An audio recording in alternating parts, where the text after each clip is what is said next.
Olá, bom dia, boa tarde ou boa noite. Aqui quem vos fala é o professor Francinei Costa, professor da disciplina de ensino religioso.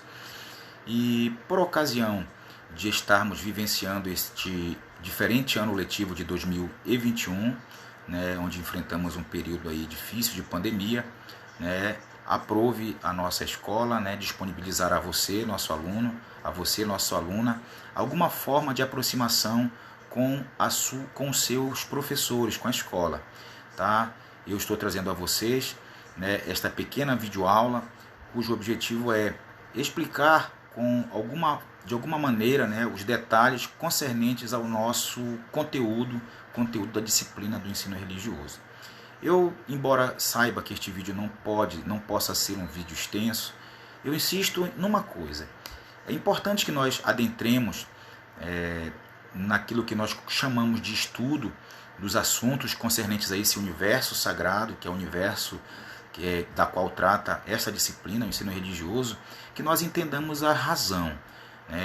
A razão desta disciplina é para que cada aluno, cada aluna que participe desse período da carreira estudantil chamado de educação básica, mais precisamente do ensino fundamental, possa entender uma particularidade, da qual faz parte toda a vida humana no decorrer de toda a história, que tem a ver com a cultura humana, que se chama a religiosidade, as religiões.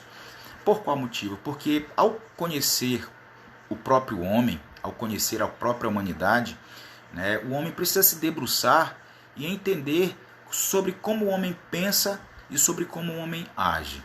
Ao entender o que é o ser humano e o que faz o ser humano, nós precisamos, obviamente, olhar com atenção.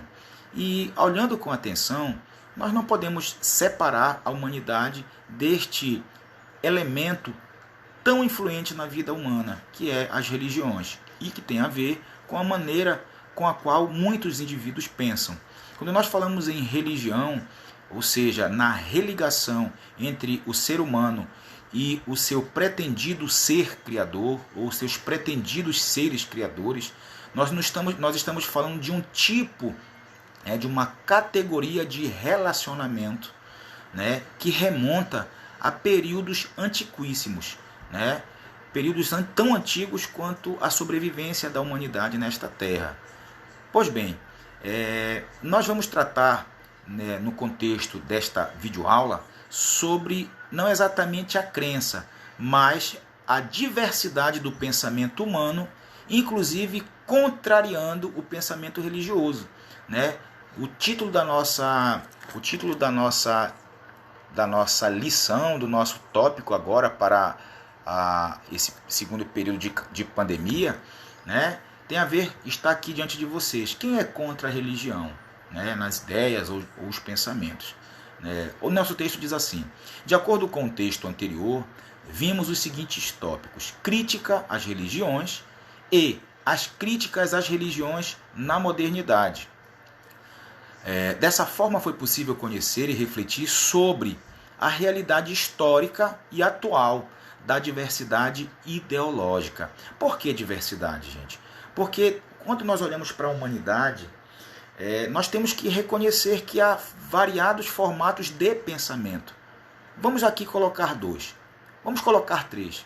O pensamento religioso, o pensamento filosófico, o pensamento científico. E vamos também colocar aqui o pensamento folclórico, que é o próprio pensamento do povo, pensamento que é chamado de sabedoria popular. 4 formatos de pensamentos. Mas aqui nós vamos nos referir e nos dirigir ao pensamento filosófico, porque é um pensamento que apresenta na sua história uma divergência à religião, não total, não geral, mas apresenta uma certa divergência de alguns personagens desse contexto chamado pensamento filosófico. E nós olhamos aqui, por exemplo, o segundo parágrafo, que diz assim: as críticas às religiões. Na Grécia Antiga, houve 2 movimentos que se assemelham muito ao ateísmo. Primeiro, o que é o ateísmo? O ateísmo é a modalidade de pensamento, a categoria de pensamento que nega completamente a possibilidade da existência de um poder maior. Resumidamente, que nega a existência de Deus. Este é o ateísmo. Na Grécia, nós observamos dois tipos de pensamentos que são semelhantes a este ateísmo. Vejamos, o ceticismo. Ceticismo, e olha, aqui o texto está, no texto que você está acompanhando, ele está de maneira resumida. Tá? Só sobre o ceticismo existem vários livros. Então o que está posto aqui é apenas uma maneira resumida. Ok? E diz assim, o ceticismo significa duvidar de tudo, não acreditar em nada, e que não existe verdade absoluta. O que significa duvidar de tudo? É estabelecer que a relação do ser humano em relação ao mundo em que o cerca, ele não deve se dispor a aceitar como verdadeira quaisquer que sejam as possíveis conclusões que esse ser humano possa ter. Muito pelo contrário, que ele possa duvidar de tudo, inclusive daquilo que os seus olhos, seus ouvidos e seus sentidos lhe proporcionem. Tá? Esse é o ceticismo absoluto, duvidar de tudo. Tá? Não acreditar em nada. Isso significa não acreditar nas religiões. E por fim, não existe verdade absoluta. O que seria uma verdade absoluta?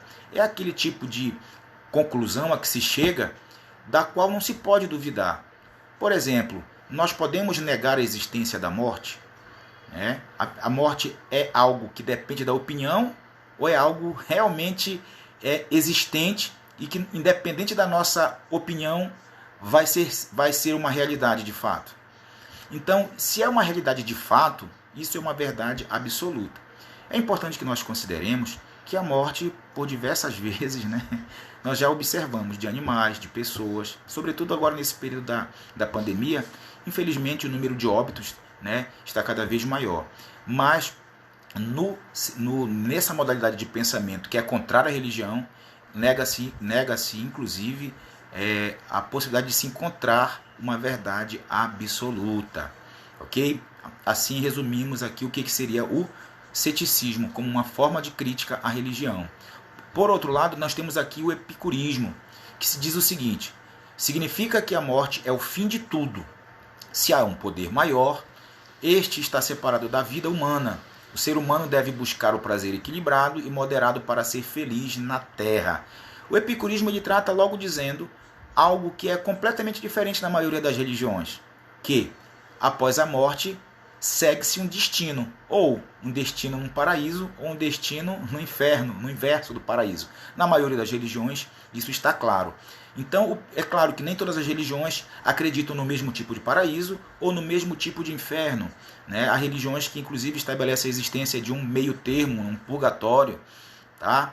Mas, de qualquer maneira, o epicurismo ele surge como uma ideia, como um formato de pensamento que vai contrário ao que a maioria das religiões estabelecem, a existência de uma continuidade depois da morte. Ok?